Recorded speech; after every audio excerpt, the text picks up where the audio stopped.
Hello everyone, welcome back to our YouTube channel Login Aid. Today in this video, I'm going to show you how to log in TJ Maxx credit card online.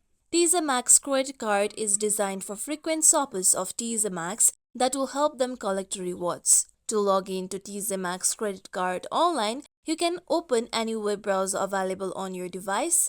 I'm going on with Google Chrome. So tap on the web browser. Now, go to your search bar and type in tjx.syf.com/login. Then tap on the given arrow icon. With this, you'll be taken to TJ Maxx credit card online login page. Now here you can see access your account. You need to first enter your user ID on the given box. The user ID may differ from your original TJ Maxx account. After this, you need to enter the correct password of your TJ Maxx credit card account on the given box.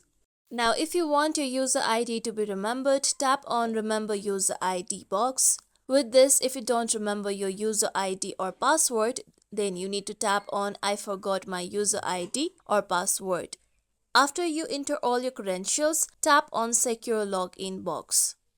With this, now you will be logged into your TJ Maxx credit card. This is how we can log in TJ Maxx credit card online. This is it for tutorial everyone. Hope this tutorial was helpful to you all. If you like today's tutorial, make sure you like, share, subscribe to our YouTube channel for more tutorials like this. Thank you for watching.